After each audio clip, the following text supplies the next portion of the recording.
charges dropped. More than a dozen massage parlor employees arrested for sex assault during a police raid are off the hook tonight. Good evening, I'm Kenny Choi. And I'm Yunji Denise. The state prosecutor saying today, while those 16 women may have broken the law, there just wasn't enough evidence to convict them in court. So was it all for nothing? Maybe not. KITV4's Brenton Awa has our top story tonight.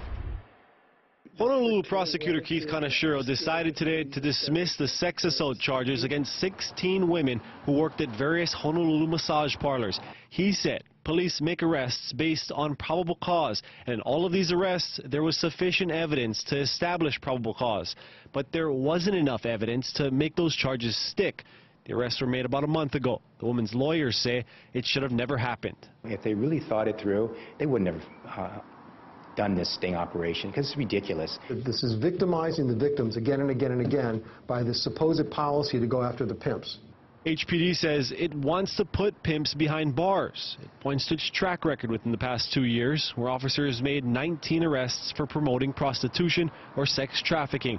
But it says cops can arrest those pimps without the help of witnesses. And in this case, those witnesses would be these women.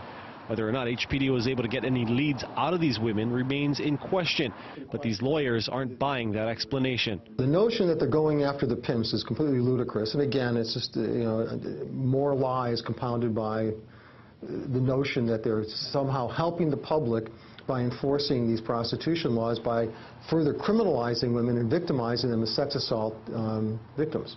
HPD says it set up the sting following a number of community complaints. It responded to the prosecutor's decision by saying this does not change the Honolulu Police Department's goal of addressing sex trafficking and prostitution by targeting pimps, massage parlor owners, and others.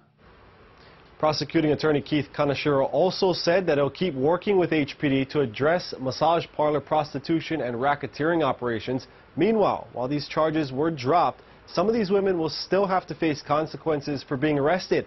We're told many of them are not U.S. citizens, and because they got arrested, they might face the possibility of getting deported.